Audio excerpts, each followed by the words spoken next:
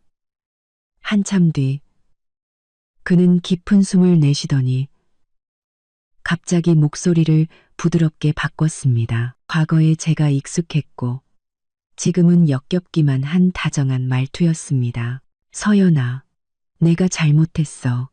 내가 너한테 정말 미안해. 아라와의 관계는 그냥 한순간의 실수였어. 우리 3년 부부의 정을 생각해서 이번 한 번만 나 좀 도와줘. 일단 호텔 계산부터 하고 엄마를 빼내줘. 그러면 내가 나중에 꼭 보상할게. 응? 보상? 저는 하마터면 소리내어 웃을 뻔했습니다. 그가 저를 아직도 달콤한 말 몇 마디에 넘어가는 백서연으로 생각하는 걸까요? 강민준 씨, 그런 역겨운 말은 그만하세요. 당신과 조아라의 관계가 한순간의 실수였는지 아닌지는 당신 마음이 더 잘 알겠죠. 우리 사이는 당신이 이혼 합의서에 서명하고 당신 어머니가 그 메시지를 보낸 순간부터 정은 사라지고 계산할 빚만 남았습니다. 저는 잠시 말을 멈추고 단호하게 말했습니다. 돈은 한 푼도 못 냅니다. 사람은 당신들이 알아서 하세요. 다시는 찾아오지 마세요. 또 오면 경비원 부르겠습니다. 경비원 부르겠습니다. 경비원 부르겠습니다. 경비원 부르겠습니다. 문 밖은 몇 초간 조용했습니다. 이윽고 강민준의 분노에 찬 낮은 목소리가 들려왔습니다. 백서연, 너 정말 독하다. 좋아. 너 나중에 두고 봐. 그리고는 무거운 발걸음 소리와 함께 그는 떠났습니다. 저는 문에 기댄 채 길게 숨을 내쉬었습니다. 승리의 기쁨보다는 모든 것이 정리되었다는 평온함이 느껴졌습니다. 가면을 벗어 던지니 오히려 속이 시원했습니다. 저는 서재로가 컴퓨터를 켰습니다. 이제 본론으로 들어갈 시간이었습니다. 이메일을 확인하자 김 변호사에게서 온 초기 조사 결과 보고서가 도착해 있었습니다. 그는 민준테크의 일부 공개 자료와 세무 기록을 검토한 결과 몇 가지 의문점을 발견했다고 했습니다. 예를 들어 몇 건의 거액 자금 흐름이 불분명하고 회사 고정 자산 등기에도 모호한 부분이 있다는 것이었습니다. 김 변호사는 제가 조속히 권한을 위임하여 더 깊이 있는 회계 감사를 진행할 것을 제안했습니다. 또한 만약 강민준이 혼인 기간 중 부부 공동 재산을 빼돌리거나 숨긴 사실을 증명할 수 있다면 제가 재산 분할에서 더 많은 몫을 주장하거나 심지어 전액을 회수할 수도 있다고 조언했습니다. 저는 즉시 답장을 보냈습니다. 김 변호사에게 모든 권한을 위임하며 어떤 대가를 치르더라도 반드시 진상을 규명해달라고 말이죠. 메일을 보내자마자 제 다른 휴대폰이 울렸습니다. 이 번호는 제 직계 가족 몇 명만 알고 있었습니다. 화면에는 오빠라는 이름이 떠 있었습니다. 전화를 받자 오빠 백서준의 차분한 목소리가 들려왔습니다. 감다가 고십 바보 릭 감다리나 정아가 따따리 백서준의 캄보리따 청가가 감다. 서연아, 얘기 다 들었다. 저는 응 이라고 대답했습니다. 마음 한구석이 시큰했습니다. 부모님과 오빠는 처음부터 저와 강민준의 결혼을 탐탁지 않아 했습니다. 하지만 당시 제가 고집을 부리자 억지로 막지는 않으셨습니다. 대신 조용히 제게 기댈 언덕을 마련해 주셨죠. 지난 3년간 저는 이른바 가정의 평화를 위해 그들에게 힘든 내색을 거의 하지 않았습니다. 그런데도 그들은 계속 저를 지켜보고 있었던 겁니다. 백서준이 말했습니다. 마음고생 많았겠구나. 그래도 처리하는 거 보니 우리 백씨 집안 딸 맞네. 그는 잠시 말을 멈추고 이었습니다. 강신의 그 작은 회사, 자금 사정이 항상 빠듯했어. 거래처 두 곳 덕분에 겨우 버티고 있었지. 방금 소식 들었는데 가장 큰 거래처인 창신산업에서 다음 분기 발주를 취소할 것 같단다. 저는 놀라서 물었습니다. 오빠, 설마. 백서준은 아무렇지 않은 듯 담담하게 말했습니다. 창신산업 사장이 나한테 빚진 게 좀 있거든. 그냥 지나가는 말로 강민준 인성이랑 최근 소문에 대해 얘기 좀 했을 뿐이야. 사업하는 사람들은 원래 리스크 관리에 철저하잖니. 저는 그제야 깨달았습니다. 오빠는 소리 소문 없이 이미 강민준의 돈줄을 끊기 시작한 것이었습니다. 청검서, 제가 가족 카드를 해지하고 인터넷에 폭로한 개인적인 차원의 반격과는 비교도 안 되게 오빠의 한 수는 그의 숨통을 제대로 조이는 것이었습니다. 백서준이 말했습니다. 아버지가 너 조용히 집으로 들어와서 지내라고 하신다. 엄마가 너 주려고 보약 다려놓으셨어. 저는 코끝이 찡해져 깊게 숨을 들이마시고 말했습니다. 오빠, 부모님께 감사하다고 전해줘. 하지만 당분간은 혼자 있고 싶어. 내가 직접 정리해야 할 빚이 남았거든. 백서준은 제가 이렇게 말할 줄 알았다는 듯 억지로 권하지 않았습니다. 그래, 필요한 거 있으면 언제든 말해. 기억해. 백씨 집안은 언제나 내 편이다. 아무나 널 함부로 대하게 두지 않아. 저는 혼자가 아니었습니다.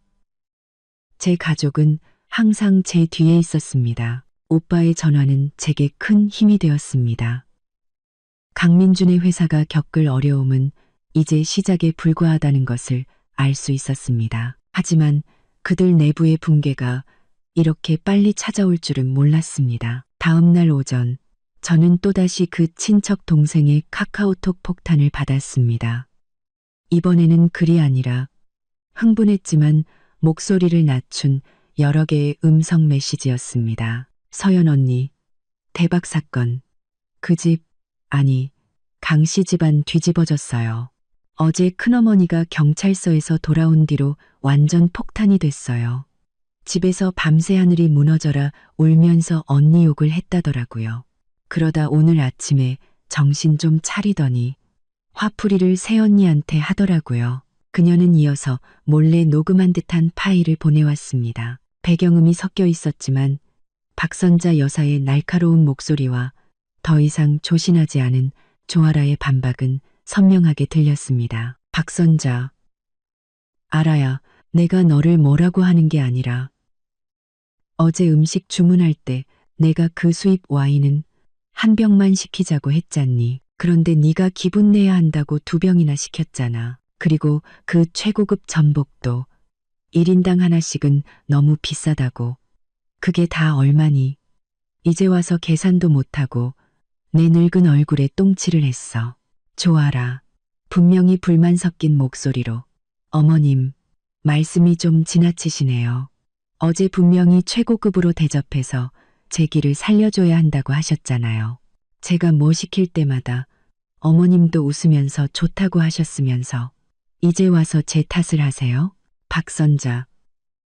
목소리가 더 높아지며 내가 카드가 안 긁힐 줄 알았겠니? 다 그 천벌받을 백서연 때문이지. 하지만 너도 문제야. 집안 생각해서 아낄 줄을 몰라. 내 손에 낀 그 팔찌 봐라. 그렇게 비싼 걸 어제 굳이 사람들 앞에서 자랑해야 했어? 이제 온 세상 사람들이 우리 집이 돈 함부로 쓰는 줄 알잖아. 조아라. 호추추더 유치. 어머님, 그 팔찌는 어머님이 저한테 첫 선물이라며 억지로 끼워주신 거잖아요. 이제 와서 제가 자랑한 게 됐어요? 좋은 건 다 어머님 덕이고 나쁜 건 다 제 탓이네요. 민준 씨, 당신은 말 좀 해봐요. 녹음 파일 속 강민준의 목소리는 피곤하고 짜증이 가득했습니다. 아, 좀 그만들 좀 해요. 안 그래도 시끄러워 죽겠는데. 엄마, 알아. 지금 와서 싸우면 뭐가 달라져. 당장 부족한 6,800만 원은 어떻게 할 거며, 회사 거래처는 어떡할 거냐고. 지금 자금줄이 막혔단 말이야. 박선자, 울부짖으며, 아이고, 내 팔자야. 재수 없는 년 하나 내보냈더니 이제 집안이 망하게 생겼네. 민준아, 네가 어떻게든 해야지. 엄마 이대로 죽는 꼴 보고 싶어? 좋아라. 돈도 없으면서 무슨 부자인 척은. 저는 강씨 집안에 시집 오면 호강할 줄 알았더니 웬걸요. 첫날부터 빚더미에 앉게 생겼네요. 이 결혼 계속할 수나 있을까요? 이어서 무언가 깨지는 소리와 울음소리가 들리며 녹음은 갑자기 끊겼습니다. 친척 동생의 메시지가 바로 이어졌습니다. 들었어요? 완전 개싸움 났어요. 새언니도 보통 아니네요. 절대 안 져요. 큰어머니, 이번엔 제대로 호랑이 새끼를 들였어요. 큰어머니, 이번엔 제대로 호랑이 새끼를 들였어요. 듣자 하니 민준이 형이 아버지 아끼는 양주 2병 몰래 팔아서 급한 불 끄려고 한대요. 저는 이 메시지들을 보며 아무런 감흥도 느끼지 못했습니다. 오히려 웃음이 나왔습니다. 늑대들끼리 서로 물어뜯는 꼴이라니. 박선자 여사는 순한 양을 들인 줄 알았겠지만 한치도 물러서지 않는 여우였던 모양입니다. 이 고부 갈등 드라마는 제 생각보다도 훨씬 빨리 시작되었습니다. 저는 친척 동생에게 알았어. 또 무슨 일 있으면 바로 알려줘. 라고 답장하며 작은 금액의 기프티콘을 하나 보내주었습니다. 이 정보원은 잘 관리해야 했습니다. 휴대폰을 내려놓고 다음 단계를 생각했습니다. 강씨 집안은 이미 내부 분열이 시작됐고 경제적 압박도 가해졌습니다. 하지만 아직 부족합니다. 저는 그들이 제기할 기회조차 없도록 만들어야 했습니다. 김 변호사의 이메일에서 언급되었던 회사 자산 문제가 떠올랐습니다. 강민주는 회사를 설립할 때 우리가 결혼 생활 중에 샀던 작은 오피스텔 주소를 이용했던 것 같습니다. 그리고 회사 법인 계좌와 몇몇 개인 계좌 사이에 불분명한 자금 거래가 잦았다는 점도. 저는 다시 김 변호사에게 연락했습니다. 오빠가 알려준 창신산업의 발주 취소 소식을 전하며 회사 등록 주소와 법인 자금 유용 혐의에 대한 의심을 집중적으로 제기했습니다. 김 변호사는 그것이 바로 조사의 핵심이라고 답했습니다. 만약 강민준이 회사 자금을 개인적인 사치나 재산은닉에 사용한 사실이 입증되면 이혼 재산 분할에서 저에게 극도로 유리해질 뿐만 아니라 법적 책임까지 물을 수 있다고 했습니다. 좋습니다. 법의 심판은 그 어떤 말싸움보다도 강력한 무기입니다. 오후에 저는 법률사무소로 가 김 변호사를 만나 필요한 모든 서류에 정식으로 서명했습니다. 사무소를 나오니 햇살이 좋았습니다. 복잡한 거리를 걸으며 저는 비로소 숨통이 트이는 것을 느꼈습니다. 지난 3년간 저는 새장 속에 갇힌 새처럼 위선적인 결혼 생활을 지키고 탐욕스러운 사람들의 비위를 맞추며 살아왔습니다. 이제 새장은 부서졌고 하늘은 넓었습니다. 저는 밀크티 한 잔을 사서 천천히 집으로 걸어갔습니다.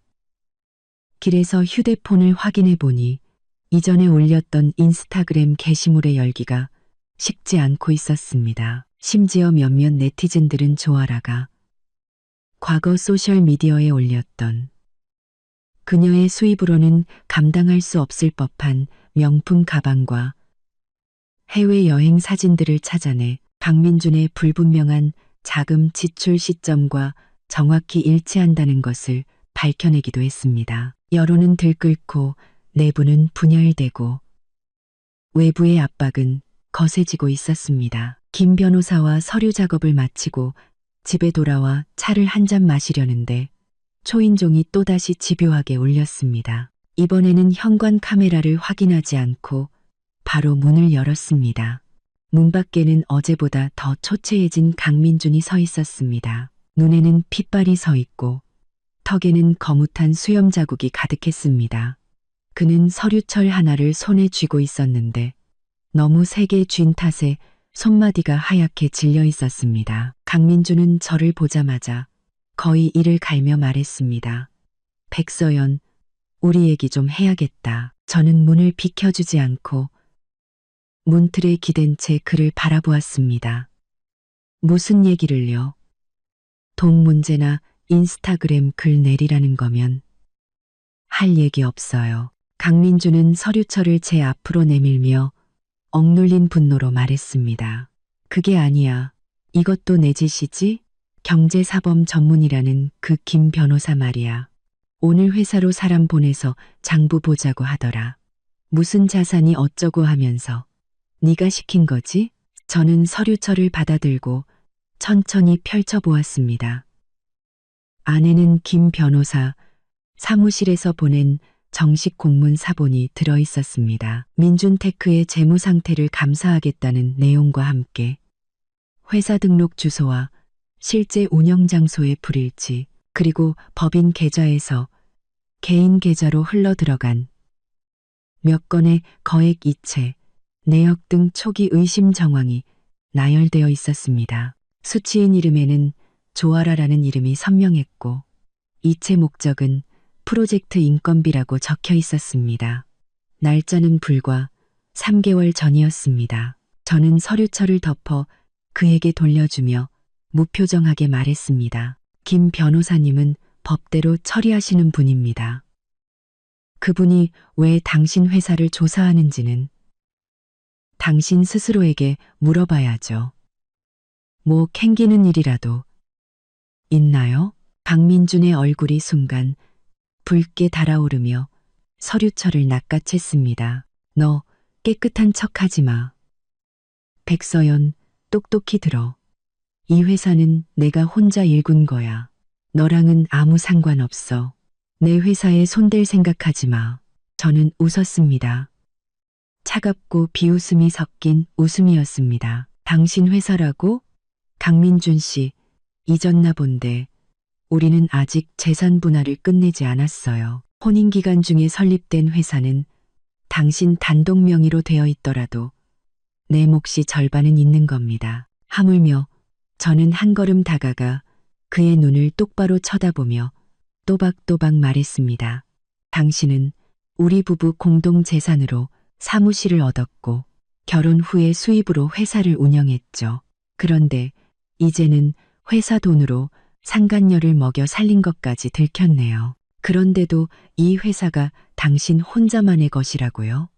박민주는 제 말에 아무 대답도 하지 못하고 가슴만 거칠게 오르내렸습니다. 그는 제가 이렇게까지 자세히 알고 있으리라고는, 그리고 이렇게까지 직접적으로 가면을 찢어버리리라고는 상상도 못했을 겁니다. 그는 거친 숨을 몰아쉬며 상황을 수습하려는 듯 목소리를 낮췄지만 분한 기색은 감추지 못했습니다. 서연아, 네가 나를 미워하는 거 알아. 하지만 회사는 내 피땀이야. 네가 망가뜨리면 안 돼. 내가 잘못했더라도 이런 식으로 복수하면 안 되잖아. 우리 앉아서 재산 분할 다시 얘기하자. 내가 보상금 더 얹어줄게. 보상? 저는 그의 말을 잘랐습니다. 강민준 씨, 당신은 아직도 내가 원하는 게 고작 돈이라고 생각하는군요. 내가 원하는 건 정의입니다. 당신들 가족이 지난 3년간 나를 기만하고 모욕한 것에 대한 대가를 치르게 하는 거죠. 회사는 만약 깨끗하다면 김 변호사가 아무것도 찾아내지 못할 겁니다. 하지만 더럽다면 그건 내가 망가뜨린 게 아니라 당신들의 탐욕이 망가뜨린 거겠죠. 저는 그의 얼굴이 잿빛으로 변하는 것을 보며 마지막 일격을 가했습니다. 그리고 당신 어머니와 그 세 여자분은 아직도 8,800만 원 식사비랑 팔찌 문제로 싸우고 있다면서요? 아직도 그런 한가한 소리 할 정신이 있나 보네요. 당장 눈앞의 문제부터 해결하는 게 어때요? 강민주는 마치 모든 기력을 잃은 사람처럼 비틀거리며 한 걸음 물러섰습니다. 그의 눈에는 원망과 함께 믿을 수 없다는 듯한 공포가 서려 있었습니다. 그는 저를 손가락으로 가리키며 입술을 떨었습니다. 백서연, 너 정말 이렇게까지 해야겠어? 좋아, 좋아. 우리 법정에서 보자고. 그는 말을 마치고 거의 도망치듯 엘리베이터로 달려갔습니다. 저는 문을 닫고 문에 기댄 채 길게 숨을 내쉬었습니다. 손바닥은 긴장으로 축축했지만 마음은 오히려 맑게 개었습니다. 협상은 결렬되었습니다. 제가 원하던 바였습니다. 애초에 그와 원만하게 해결할 생각은 없었습니다. 제가 원한 것은 그를 막다른 골목으로 몰아 스스로 무너지게 만드는 것이었습니다. 창가로 다가가 강민준의 차가 도망치듯 아파트를 빠져나가는 것을 보았습니다. 진정한 전쟁은 이제 막 시작된 것이었습니다.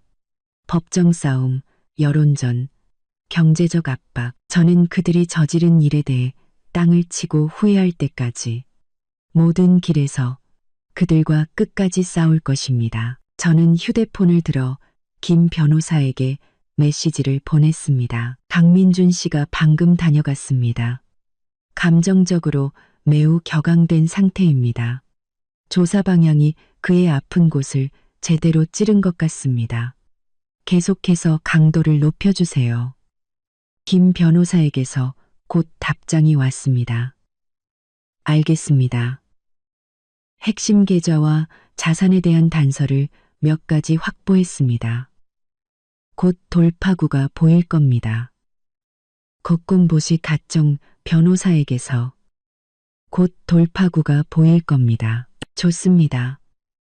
폭풍우가 몰려오고 있었습니다. 저는 이미 식어버린 차를 단숨에 들이켰습니다. 씁쓸함 뒤에 희미한 단맛이 느껴졌습니다. 강민준이 외쳤던 법정에서 보자는 말은 물에 던진 돌멩이처럼 작은 파문만 일으키고 가라앉았습니다. 그 후 며칠은 놀랍도록 조용했습니다. 스토킹 전화도 불청객도 없었습니다. 하지만 저는 이것이 폭풍 전의 고요함이라는 것을 잘 알고 있었습니다. 강민주는 분명 변호사를 찾아다니며 김 변호사의 조사에 대응할 방법을 찾고 있을 것입니다. 박선자 여사와 조아라는 이 진흙탕 싸움에서 자신만이라도 빠져나갈 궁리를 하며 서로를 견제하고 있겠죠. 저도 가만히 있지만은 않았습니다.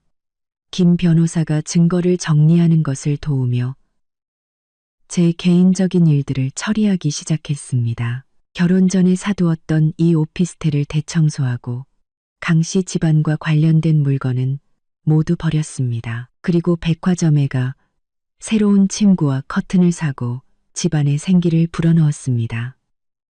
과거의 숨막히는 기운을 완전히 씻어내고 싶었습니다. 어느 날 오후 제가 소파에 앉아 새로 합류할 회사 자료를 검토하고 있을 때 휴대폰이 울렸습니다.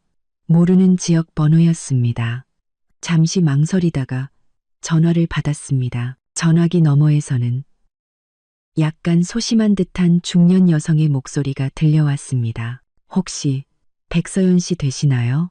백서연 씨라는 호칭에 저는 잠시 멈칫했습니다. 결혼한 이후로 이렇게 불린 지가 아주 오래되었습니다. 네, 맞는데요. 누구시죠? 상대방은 안도의 한숨을 내쉬며 다급하게 말했습니다. 아, 백서연 씨, 안녕하세요. 저는 민준테크에서 격리로 일했던 사람입니다. 성은 장씨고요. 저 며칠 전에 퇴사했습니다. 저는 직감적으로 몸을 바로 세웠습니다. 민준테크의 격리, 그것도 막 퇴사한. 저는 침착하게 물었습니다. 장 과장님, 안녕하세요. 저한테 무슨 일로? 장 과장의 목소리가 더 낮아졌습니다. 망설임과 긴장이 섞여 있었습니다. 백서연 씨, 제가 이런 전화 드리는 게 실례인 줄은 알지만 도저히 양심에 걸려서요. 제가 회사에서 5년 일했는데 강 사장님이, 그녀는 잠시 머뭇거리다 결심한 듯 말했습니다. 강 사장님이 예전에 저한테 장부를 몇 번 조작하라고 시키셨어요.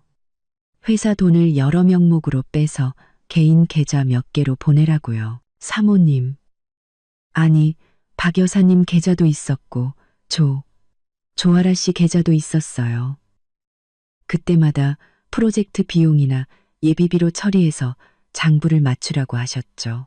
그때는 무서워서 아무 말도 못했는데, 이제 퇴사하고 나니 이게 정말 잘못된 일이라는 생각이 들어서요. 제가 그때 이체 기록이랑 장부 사본을 좀 가지고 있습니다. 심장이 빠르게 뛰기 시작했습니다.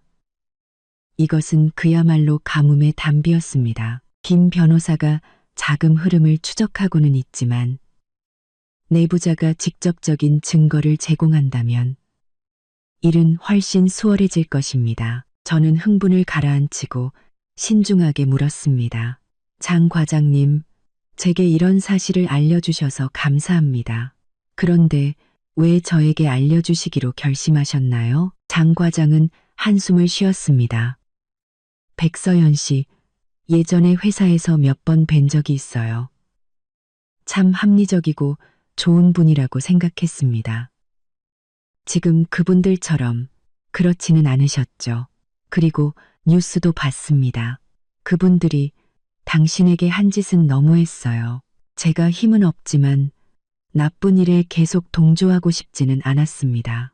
이 자료들 드릴 테니 부디 도움이 되셨으면 합니다. 저는 깨달았습니다. 양심의 가책과 함께 어느 쪽이 이길지 판세를 읽은 것이겠죠. 저는 즉시 말했습니다.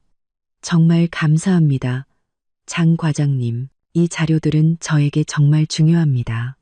괜찮으시다면 우리가 한번 만날 수 있을까요? 아니면 제보한 이메일로 자료를 보내주실 수 있으신가요? 장 과장은 잠시 생각하더니 말했습니다. 이메일로 보내드릴게요. 만나는 건 좀 부담스럽네요. 제가 곧바로 자료 보내드리겠습니다.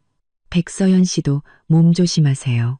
전화를 끊고 얼마 지나지 않아 메일함에 새 메일이 도착했습니다.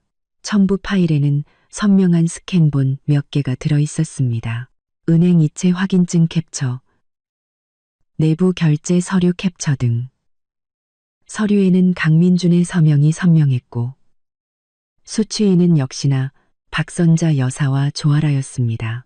금액은 수백만 원에서 수천만 원에 이르렀고 명목은 인테리어 지원비, 자물료, 명절 상여금 등 다양했습니다. 기간은 정확히 강민준과 조아라가 만나기 시작한 지난 반년 동안이었습니다. 저는 즉시 이 자료들을 김 변호사에게 전달하고 전화로 상황을 설명했습니다. 김 변호사는 매우 흥분하며 이것이 강민준의 혼인 중 재산은닉 및 유용을 증명하는 결정적인 증거이며 심지어 업무상 횡령 혐의까지 적용될 수 있다고 말했습니다. 김 변호사와의 통화가 끝나자마자 수민이에게서 전화가 왔습니다. 대박 가십을 접한 듯한 흥분된 목소리였습니다. 서연아, 최신 뉴스. 강민준 회사 가장 큰 거래처 창신산업에서 방금 공식적으로 다음 분기 계약 취소 통보했대. 강민준, 통보받고 사무실에서 컵 집어 던지고 난리 쳤다더라. 지금 회사 분위기 완전 흉흉해서 핵심 인력들 다 몰래 이직 준비 중이래. 저는 응 이라고 대답했습니다. 전혀 놀랍지 않았습니다. 오빠는 항상 정확하고 치명적인 한 방을 날리니까요. 이것으로 강민준의 가장 큰 현금 공급원은 완전히 끊겼습니다. 이미 위태롭던 회사는 이제 설상가상이 된 셈이죠. 수민이는 이어서 말했습니다. 그리고 조아라가 시어머니랑 또 대판 싸웠대. 조아라가 강민준한테 아파트 명의의 자기 이름만 올려주면 헤어지겠다고 협박했는데 박선자 여사가 죽어도 안 된다고 버텨서 지금 집안이 매일 전쟁터래. 저는 이 소식들을 들으며 마치 나와는 상관없는 막장 드라마를 보는 기분이었습니다.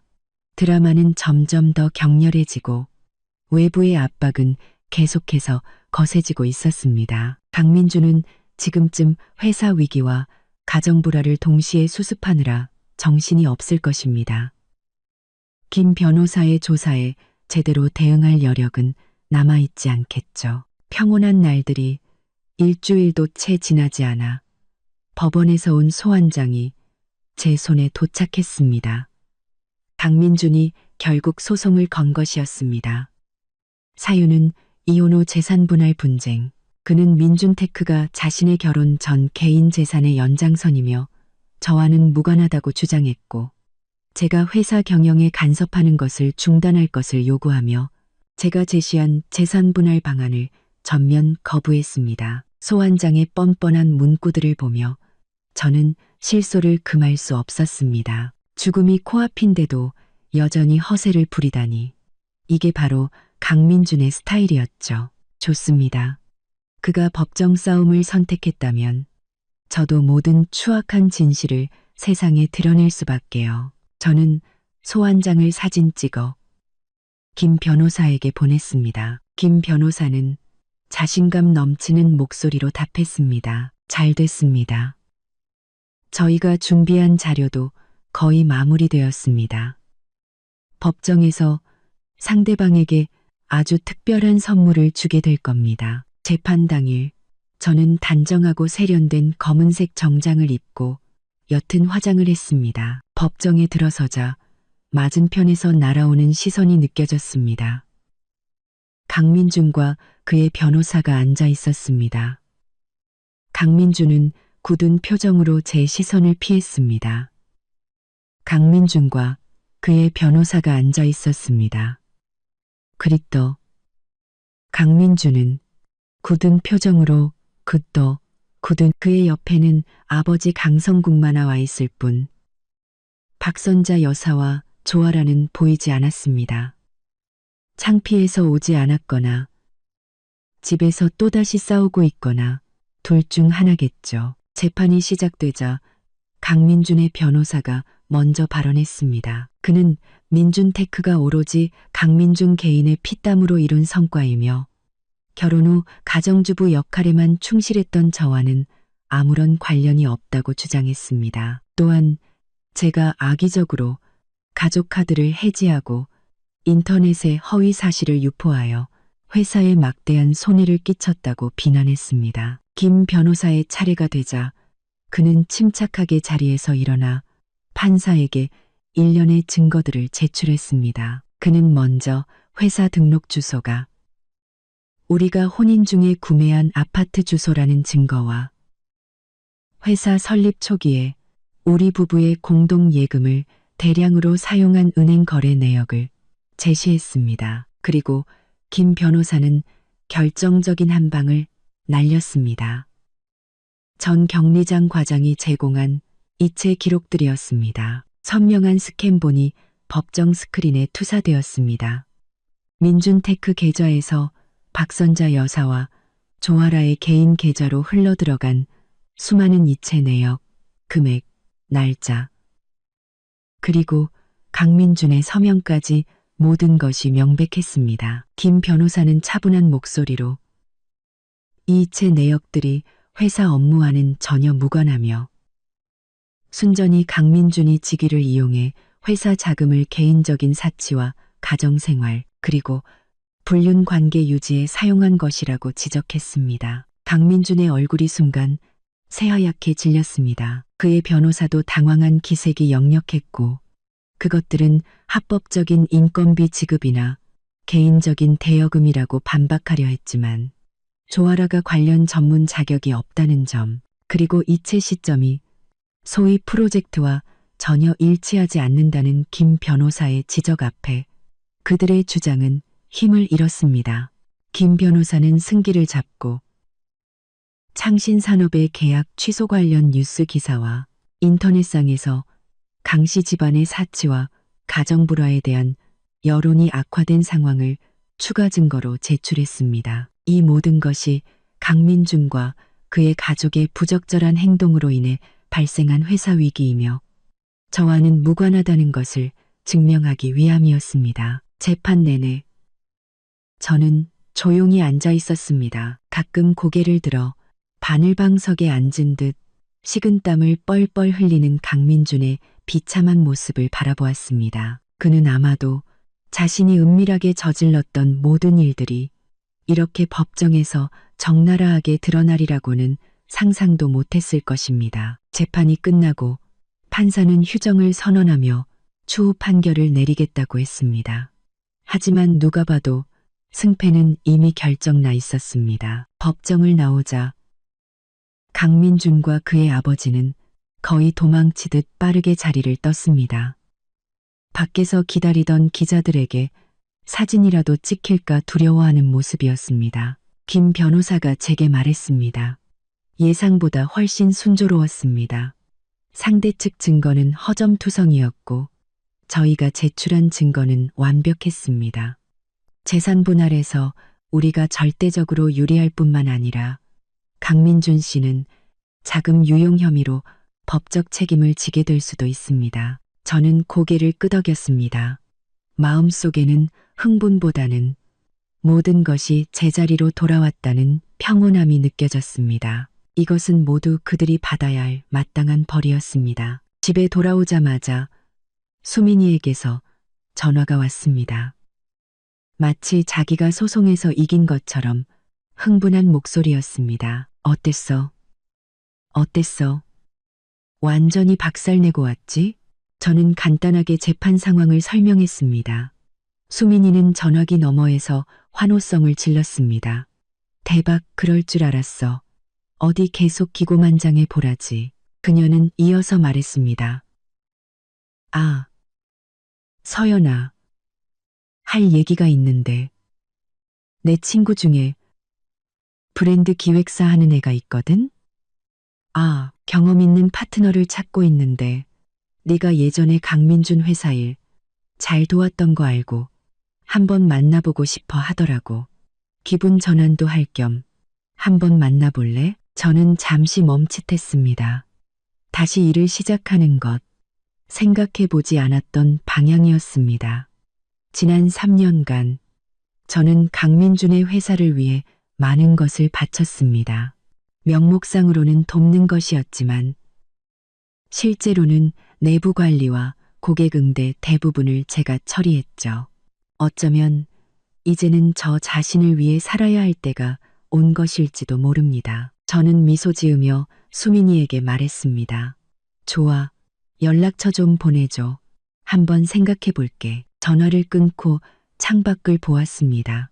소송에서 이기는 것은 원래 내 것이었던 것을 되찾는 것뿐입니다.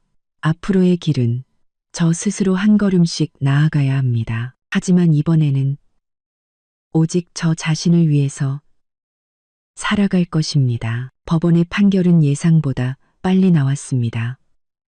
보름쯤 지났을까.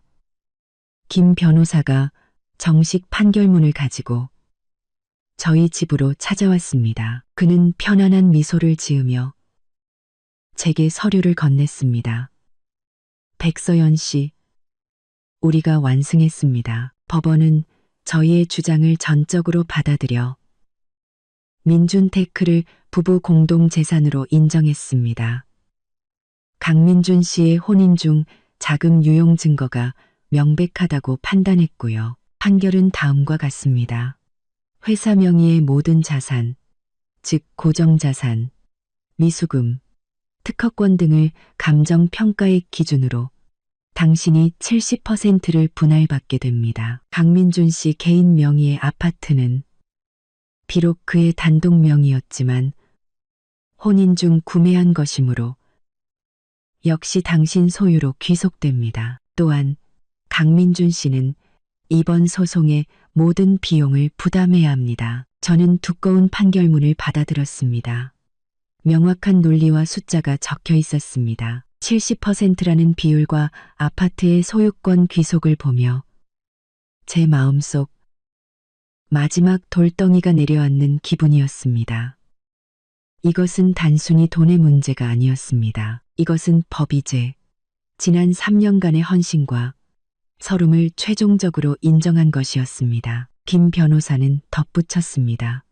그리고 강민준 씨의 자금 유용 혐의에 대해서는 법원이 관련 증거를 검찰에 이첩했습니다.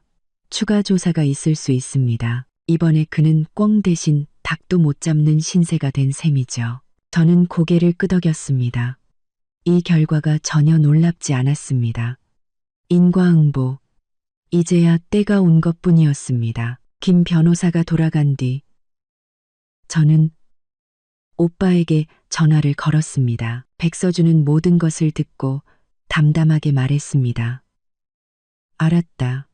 나머지 일 처리하는데 집안 도움이 필요하면 말해. 그가 말하는 것은 판결, 집행 문제였습니다.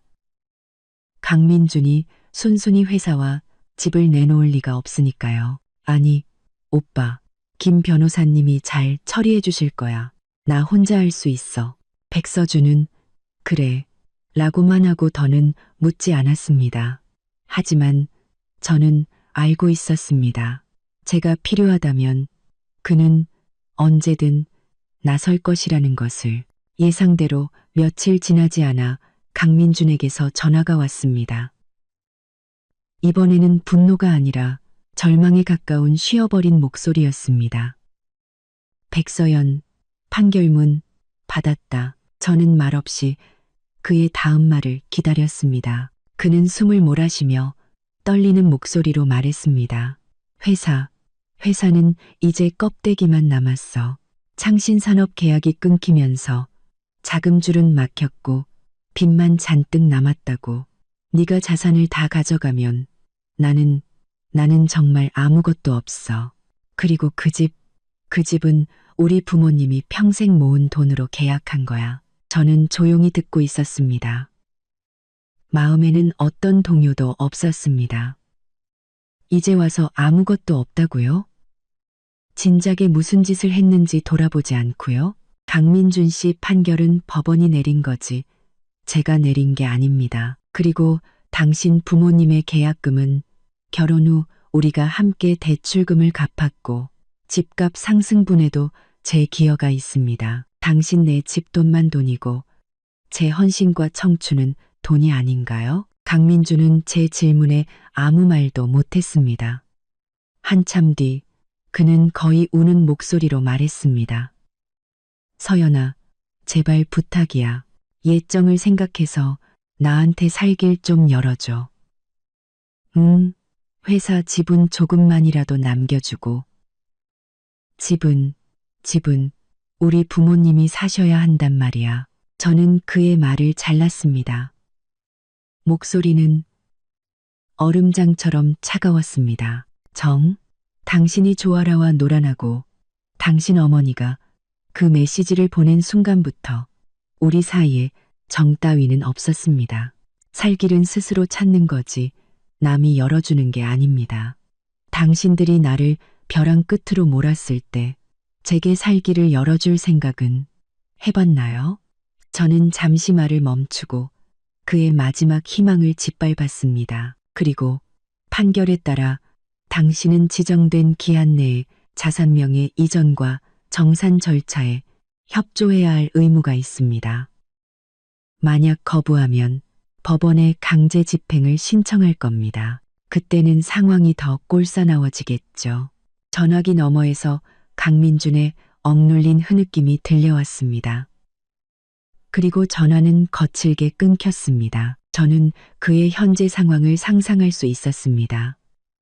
모든 사람이 등을 돌리고 회사는 파산하고 법적 책임까지 져야 하는 상황. 하지만 이 모든 것은 그가 자초한 일이었습니다. 며칠 뒤 김 변호사를 통해 강민준이 결국 자산양도 계약서에 서명했다는 소식을 들었습니다. 듣자 하니 그의 아버지 강성국이 노후 자금을 탈탈 털어 겨우 회사 빚 일부를 갚고 마지막 체면을 지켰다고 했습니다. 그 아파트도 곧 제 명의로 이전되었고 열쇠가 제 손에 들어왔습니다. 저는 그 집에 한번 가보았습니다.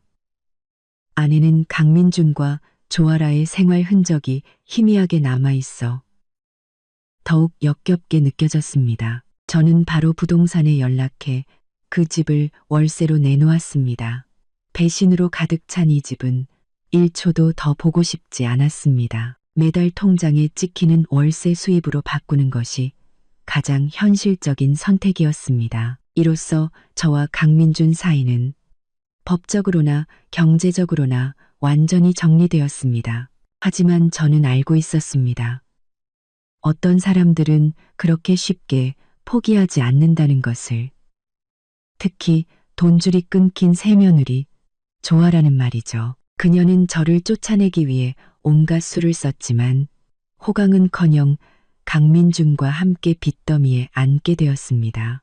그녀가 과연 순순히 물러설까요? 그 집은 순조롭게 세입자를 구했고 매달 월세가 꼬박꼬박 입금되었습니다. 마치 강씨 집안 사람들이 과거에 제게 저질렀던 짓을 상기시키는 굴욕세처럼 말이죠. 삶은 드디어 평온을 되찾는 듯 했습니다.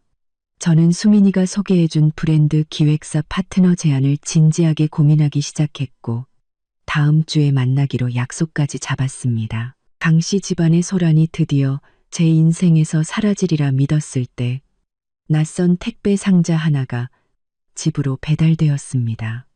발신인 정보는 없었고 서류처럼 얇고 가벼웠습니다. 상자를 뜯어본 순간 저는 숨을 멈췄습니다. 안에는 수십 장의 사진이 들어 있었습니다.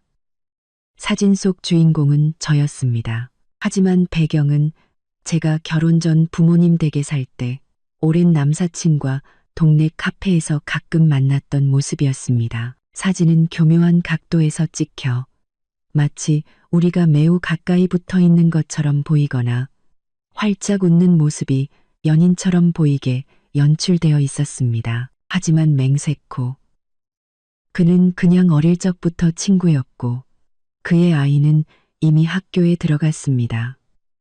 우리는 그냥 가끔 만나 사는 얘기를 했을 뿐입니다. 사진 외에 프린트된 쪽지 한 장이 있었습니다. 위협적인 문구가 가득했습니다. 백서연, 네가 이긴 줄 알지? 당장 소송 취하하고 회사 자산 포기해. 안 그러면 네가 결혼 중에 바람 피운 이 증거들을 내 부모님이랑 모든 친척, 친구들한테 뿌려서 너를 사회에서 매장시켜 버릴 거야. 저는 이것들을 보며 두려움보다는 허수음이 나왔습니다. 조아라, 역시 당신이군요.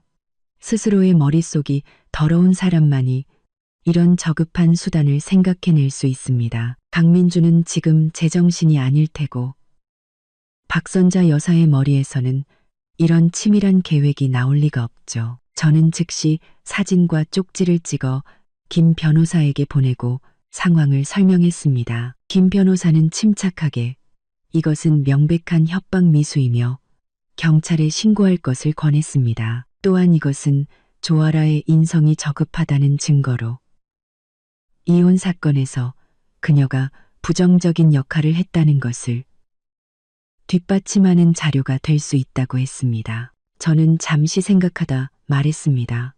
신고는 일단 보류하죠. 대신 이 증거들을 잘 보관해 주세요. 그녀가 다음에는 무슨 짓을 할지 궁금하네요. 저는 뱀을 굴에서 끌어내기로 결심했습니다. 저는 쪽지에 적힌 익명의 이메일 주소로 일부러 당황한 척 답장을 보냈습니다. 누구세요? 뭘 원하시는 거죠? 이 사진들은 다 가짜예요. 저는 바람 피운 적 없어요. 메일을 보내자마자 상대에게서 더 의기양양하고 오만한 답장이 왔습니다. 가짜? 백서연, 변명하지 마.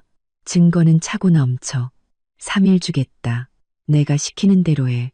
안 그러면 내 부모님께 내 딸의 진짜 모습을 보여주는 수밖에. 확실했습니다. 조아라였습니다. 그녀는 참을성을 잃은 것입니다. 강민준이 몰락하자 그녀는 아무것도 얻지 못하고 오히려 빚만 떠안게 되었습니다. 그래서 이런 어설픈 방법으로 제게서 마지막 한 푼이라도 뜯어내려는 것이었죠. 저는 더 이상 답장하지 않았습니다. 대신 제가 찍어둔 증거 사진과 협박 쪽지를 예전에 글을 올렸던 인스타그램 부계정에 다시 올렸습니다. 그리고 글을 덧붙였습니다. 나무는 가만히 있으려 하나 바람이 그치지 않는군요. 이혼 소송이 마무리되고 각자의 삶을 살아가리라 믿었지만 누군가 제 결혼 전 평범한 사교 활동 사진을 조작하여 저를 협박하고 있습니다. AT 조아라 씨, 만약 이런 수단으로 무언가를 얻을 수 있다고 생각한다면 얼마든지 해보세요. 법이 당신에게 무엇이 옳은지 가르쳐 줄 겁니다. 글을 올린 뒤 저는 몇몇 법률 전문 인플루언서와 지역 경찰청 계정을 태그했습니다. 이번에는 여론이 들끓기를 기다리지 않았습니다. 저는 원본 증거를 들고 바로 경찰서로 가 조아라를 협박죄로 고소했습니다. 경찰은 상세하게 진술을 기록하고 증거를 접수했으며 법에 따라 조사하겠다고 약속했습니다. 경찰서를 나오니 공기가 한결 맑아진 기분이었습니다. 조아라처럼 허세만 가득한 사람은 겁을 주면 쉽게 무너집니다. 경찰서를 나오니 진짜 강적을 만나면 누구보다 빨리 꼬리를 내릴 것입니다. 저는 그녀가 제 인스타그램 게시물과 경찰의 연락을 받았을 때 당황한 표정을 상상할 수 있었습니다. 역시나 그날 저녁이 되기도 전에 수민이에게서 메시지가 왔습니다. 헐, 서연아, 조아라가 인스타그램 계정 삭제했어. 엄청 무서워하면서 여기저기 알아보고 다닌대. 너한테 사과하고 합의하고 싶어 한대. 진짜 겁쟁이. 저는 미소 지으며 답장하지 않았습니다. 사과, 합의? 이제 와서 무서운 줄은 아는군요. 늦었습니다. 이번에는 제가 함부로 건드리면 안 되는 사람을 건드린 대가를 치르게 할 것입니다. 협박은 미수에 그쳤더라도 그녀가 쓴맛을 보기에는 충분할 것입니다. 그 위선적인 백합은 이제 그 추악한 본 모습을 드러낼 때가 되었습니다. 제 삶이 그런 사람에게 계속 더럽혀지도록 내버려 둘 수는 없습니다. 이 마지막 쓰레기를 치우고 나서야 저는 비로소 과거와 완전히 작별할 수 있었습니다. 조아라 쪽에서는 정말 아무런 소식이 없었습니다. 마치 꼬리가 밟힌 고양이처럼 구석에 숨어 상처를 핥고 있는 듯 했습니다. 경찰서에서도 연락이 왔습니다. 조아라를 소환 조사했고 그녀가 순간의 잘못된 판단으로 협박을 시도한 사실을 모두 인정하며 눈물로 선처를 호소하고 보증서를 작성했다고 했습니다. 또한 제게 사과하고 보상할 의향이 있으니 처벌 불원서를 제출해 줄 수 있냐고 물었습니다. 저는 경찰에게 단호하게 말했습니다. 사과는 받겠습니다. 보상은 법대로 처리해 주세요. 하지만 처벌 불원서는 써줄 수 없습니다. 저는 성모 마리아가 아닙니다. 저를 해치려 한 사람을 용서할 의무는 없습니다. 그녀는 마땅히 법적 책임을 져야 합니다. 조아라 문제를 처리하고 나니 몸과 마음이 한결 가벼워졌습니다. 마지막 잠재적 위협까지 해결하고 저는 수민이 친구의 브랜드 기획사와의 만남에 더 집중하기 시작했습니다. 회사 대표는 임지연이라는 유능하고 시원시원한 여성이었습니다. 우리는 몇 번 만나 대화를 나누며 서로의 가치관이 잘 맞는다는 것을 알게 되었습니다. 그녀는 제가 과거에 회사를 운영했던 경험과 인맥을 높이 평가했고 저는 그녀 회사의 활기찬 분위기와 미래 가능성을 긍정적으로 보았습니다. 우리는 파트너십에 잠정적으로 합의했습니다. 제가 자금과 인맥을 투자해 지분을 받고 파트너로서 고객 관리와 프로젝트 총괄을 맡기로 했습니다. 삶은 마치 새로운 페이지를 넘긴 듯 했습니다. 저는 새 회사의 업무에 적응하고 프로젝트 자료를 검토하고 잠재 고객을 만나느라 바쁜 하루하루를 보냈습니다. 섬재 고객을 만나느라 바쁜 하루하루를 보냈습니다. 모든 것이 희망찼습니다. 어느 날 오후 제가 임 대표와 프로젝트 회의를 막 마쳤을 때 휴대폰이 울렸습니다. 그 친척 동생이었습니다. 그녀는 강씨 집안의 내부 분쟁을 중개한 이후로 저를 유일한 하소연 상대로 여기는 듯 가끔씩 강씨 집안의 최신 비참한 소식을 전해주곤 했습니다. 그녀가 보낸 음성 메시지에는 잔뜩 낮췄지만 흥분을 감추지 못한 목소리가 담겨 있었습니다. 서연 언니, 대박 뉴스. 강민준 회사, 오늘 공식적으로 파산 신청했대요. 빚더미에 앉아서 사무실도 집주인이 잠가버렸대요. 강민준 회사사, 집기들도 다 압류당할 거래요. 저는 눈썹을 살짝 올렸습니다.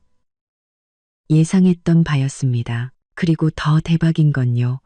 강민준 아버지, 강성국 씨가 충격으로 고혈압이 와서 쓰러졌대요.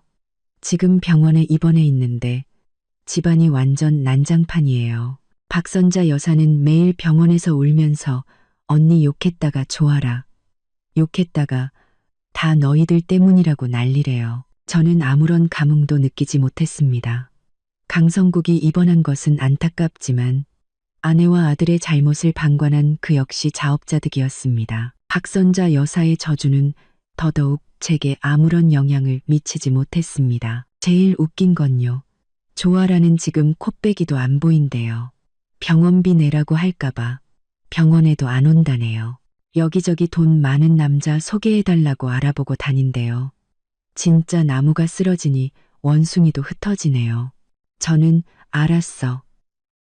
라고 답장하고 휴대폰을 내려놓았습니다. 강씨 집안의 몰락은 제 상상보다도 더 철저했습니다. 한때 제 앞에서 그렇게 거만했던 가족이 이제는 뿔뿔이 흩어지고 병들고 도망쳤습니다. 그리고 그들이 그토록 무시하고 쫓아내려 했던 전 며느리인 저는 그 폐허 밖에서 굳건히 서서 새로운 사업을 시작하고 있었습니다. 저녁에는 임 대표와 팀원들과 함께 제 합류를 환영하는 저녁 식사를 했습니다.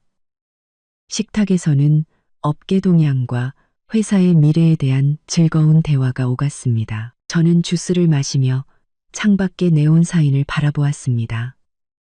그 지긋지긋한 결혼 생활에서 벗어나니 제 세상이 이렇게나 넓고 밝을 수 있다는 것을 비로소 실감했습니다. 아파트로 돌아와 저는 향초를 켜고 목욕을 했습니다. 그날 밤 저는 아주 깊고 편안한 잠을 잤습니다. 꿈속에서는 더 이상 다툼과 배신이 아닌 햇살과 꽃향기 그리고 무한한 가능성으로 가득 찬 미래가 펼쳐졌습니다. 새 회사의 업무는 바빴지만 활력이 넘쳤습니다. 임 대표는 훌륭한 파트너였고 저는 금세 중요한 프로젝트들을 맡아 팀을 이끌었습니다. 바빴지만 모든 노력이 오직 저 자신을 위한 것이었기에 기분은 완전히 달랐습니다. 어느 날 우리가 지역 유명 브랜드의 연간 홍보 계약을 성공적으로 따내자 팀은 작은 축하 파티를 열기로 했습니다. 분위기가 한창 무르익었을 때 제 가방 속에서 휴대폰이 진동했습니다. 모르는 지역 번호였습니다. 잠시 망설이다가 저는 조용한 복도로 나가 전화를 받았습니다. 여보세요? 전화기 너머에서는 몇 초간의 침묵 끝에 거의 잊어버릴 뻔했지만 듣는 순간 온갖 혐오스러운 기억을 되살리는 목소리가 들려왔습니다. 박선자 여사였습니다. 그녀의 목소리는 쉬고 갈라져 있었고 억지로 자세를 낮췄지만 특유의 계산적인 느낌은 감출 수 없었습니다. 서연아, 나다. 아니, 아줌마다. 저는 아무 말도 하지 않았습니다. 박선자 여사는 제가 대답이 없자 울먹이며 말을 이었습니다. 서연아, 안다. 예전에 내가 그리고 민준이가 우리 가족 모두가 너한테 잘못했다. 내가 진심으로 사과할게. 그리고 민준이가, 그리고 모두가 너한테 잘못했. 저는 여전히 침묵하며 그녀의 심파극이 끝나기를 기다렸습니다. 봐라. 이제 벌도 다 받았다. 민준이는 회사도 망하고 빚더미에 앉아서 폐인처럼 집에만 틀어박혀 있고 걔 아비는 충격으로 병원에 누워 있단다. 병원비도 감당이 안 돼. 내 속이 정말 칼로 찢기는 것 같아. 그녀는 드디어 본론을 꺼냈습니다. 서연아, 네가 지금 잘 나간다고 들었다. 큰 회사 파트너가 됐다며. 예정을 생각해서 우리 좀 도와주면 안 되겠니? 많이도 말고 그냥 병원비만이라도 급한 불 끌 수 있게 좀 빌려주라. 내가 나중에 소처럼 일해서라도 꼭 갚을게. 저는 그녀의 눈물 섞인 호소를 들으며 실소를 금할 수 없었습니다. 저는 그녀의 눈물 섞인 호소를 들으며 예정. 그녀는 도대체 무슨 낯으로 그 단어를 입에 올리는 걸까요? 저는 가볍게 웃었습니다. 그 웃음소리에 박선자 여사의 울음소리가 순간 멎었습니다. 저는 나지막하지만 모든 글자가 모처럼 밝히도록 똑똑히 말했습니다. 박 여사님, 착각하고 계시네요. 첫째, 우리 사이에는 정이 아니라 빚만 남았고 그 빚은 법원이 이미 다 정리해줬습니다. 둘째, 당신 가족의 불행은 당신들 스스로 자초한 것이지 저와는 무관합니다. 셋째, 그리고 가장 중요한 점입니다. 제 돈은 저 백서연이 제 능력으로 번 돈입니다. 당신들 강씨 집안이라는 밑 빠진 독에 부어줄 생각은 단 한 푼도 없습니다. 당신들이 죽든 살든 부자가 되든 거지가 되든 저와는 이제 아무 상관없으니 다시는 제 삶에 끼어들지 마세요. 저는 말을 마치고 그녀가 더 매달릴 틈도 주지 않고 전화를 끊고 그 번호를 차단했습니다. 식사 자리로 돌아오자 임 대표가 웃으며 물었습니다. 무슨 일이야? 스팸 전화. 저는 주스를 한 모금 마시고 아무렇지 않게 웃었습니다. 네, 그냥 잘못 걸려온 전화예요. 모두들 다시 즐겁게 대화를 이어갔습니다. 하지만 저는 알고 있었습니다. 박선자 여사가 체면을 버리고 전화를 했다는 것은 강씨 집안이 정말 막다른 길에 몰렸다는 뜻입니다. 궁지에 몰린 쥐는 고양이를 물 수도 있습니다. 두렵지는 않았지만 경계는 늦추지 말아야 했습니다. 시간은 쏜살같이 흘렀습니다. 저는 회사에서 완전히 자리를 잡았고 가끔 수민이와 만나 수다를 떨고 주말에는 부모님 댁에서 평온한 시간을 보냈습니다. 강씨 집안에 대한 소식은 제 삶에서 완전히 사라졌습니다. 어느 토요일 오후 저는 새로 생긴 대형 가구 쇼핑몰에 갔습니다. 오피스텔에 놓을 편안한 1인용 소파를 고르기 위해서였습니다. 마음에 드는 소파 2개를 비교하고 있을 때 제 눈에 익숙한 형체가 들어왔습니다. 저 멀리 랭가 판촉 코너 앞에 강민준이 서 있었습니다. 저는 하마터면 알아보지 못할 뻔했습니다. 그는 구겨지고 색이 바랜 티셔츠에 헐렁한 바지를 입고 있었습니다. 머리는 기름지고 헝클어져 있었죠. 그는 싸구려 플라스틱 양치컵을 손에 들고 가격표를 뚫어져라 쳐다보고 있었습니다. 깡마른 모습이 초췌하고 늙어 보였습니다. 그의 곁에는 아무도 없었습니다. 그는 혼자서 아마도 몇천 원짜리 컵 앞에서 망설이고 있었습니다. 한때 명품으로 치장하고 의기양양했던 그의 모습은 온데간데 없었습니다. 저는 그 자리에 서서 어떤 감정도 느끼지 못했습니다. 미움도 동정도 없었습니다. 마치 길에서 우연히 마주친 삶이 고단해 보이는 낯선 사람을 보는 기분이었습니다. 그때 강민준이 시선을 느끼고는 고개를 돌렸습니다. 우리의 눈이 마주쳤습니다. 그는 잠시 멈칫하더니 얼굴에 충격, 창피함, 분노, 그리고 마지막에는 잿빛 절망이 스쳐 지나갔습니다. 그는 황급히 손에 든 양치컵을 등 뒤로 숨기려 했습니다.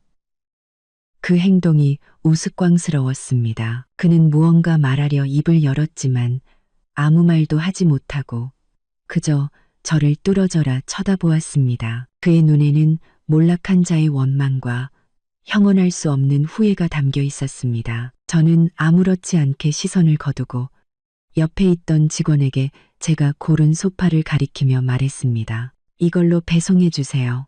저는 계산을 마치고 단 한 번도 강민준 쪽을 돌아보지 않았습니다. 그의 시선이 계속 제 등에 꽂혀 있는 것을 느꼈지만 저는 아무렇지도 않았습니다. 저는 당당하게 쇼핑몰 출구를 향해 걸어갔습니다. 쇼핑몰을 나서자 맑은 공기가 저를 반겼습니다. 휴대폰을 확인하니 팀 단톡방에 임 대표가 다음 주 월요일에 중요한 새 고객과 미팅이 있으니 준비하라는 메시지를 보내놓았습니다. 저는 네, 알겠습니다. 라고 답장하고 푸른 하늘을 올려다보았습니다. 제 세상에는 새로운 도전과 저를 아껴주는 가족과 친구, 그리고 무한한 가능성으로 가득 찬 미래가 있었습니다. 주차장으로 향하는 제 발걸음은 올 때보다 훨씬 더 가벼웠습니다. 한때 제게 끝없는 고통과 굴욕을 안겨주었던 그 남자는 이제 제 감정을 조금도 흔들 수 없게 되었습니다. 이것이야말로 진정한 극복이자 최고의 복수였습니다. 반년이 훌쩍 지났습니다. 제가 맡았던 브랜드 홍보 프로젝트는 대성공을 거두었고 저는 회사의 부사장으로 승진했습니다. 수민이는 제 승진을 축하한다며 멋진 레스토랑을 예약했습니다. 제가 도착했을 때 그녀는 휴대폰을 보며 웃고 있었습니다. 이것 봐, 최신 소식이야. 그녀가 내민 휴대폰 화면에는 지역 커뮤니티 게시판에 올라온 글이 있었습니다. 제목은 한때의 사모님은 어디에? 몰락한 집안의 비참한 근황. 사진 속에는 머리가 하얗게 새고 값싼 옷을 입은 박선자 여사가 시장에서 몇백 원을 깎기 위해 상인과 실랑이를 벌이는 모습이 담겨 있었습니다. 다른 사진에는 공사장에서 안전모를 쓴 강민준이 힘겹게 자재를 나르는 모습이 찍혀 있었습니다. 게시판 댓글에는 조롱과 비아냥이 가득했습니다. 인과응보다. 전 며느리 그렇게 내쫓더니 꼴 좋다. 듣자 하니 남편은 파산하고 빚더미에 앉고 새 부인은 돈 많은 남자 만나 도망갔다던데. 완전 자업자득. 수민이가 속삭였습니다. 듣자 하니 강민주는 공사장에서 막노동하고 박선자 여사는 낡은 연립주택으로 이사가서 매일 시장에서 떨이채소 사 먹는데 조아라는 진작에 돈 많은 아저씨 만나서 도망갔지. 저는 조용히 휴대폰을 돌려주었습니다. 마음속에는 어떤 통쾌함도 없었습니다. 그저 나와는 상관없는 낯선 사람들의 이야기처럼 느껴졌습니다. 수민이가 조심스럽게 물었습니다. 너 아무렇지도 않아? 시원하지도 않아? 저는 스테이크를 한 조각 잘라 입에 넣으며 웃었습니다. 시원할 게 뭐가 있어. 각자 자기 인생 사는 거지. 그 사람들이 어떻게 살든 이제 나랑은 상관없어. 수민이는 잠시 저를 보더니 이내 활짝 웃으며 제 어깨를 쳤습니다. 와, 역시 우리 백 부사장님. 클래스가 다르네. 이게 진짜 다 잊었다는 거지. 멋지고 능력 있는 우리 백 부사장님을 위하여 건배.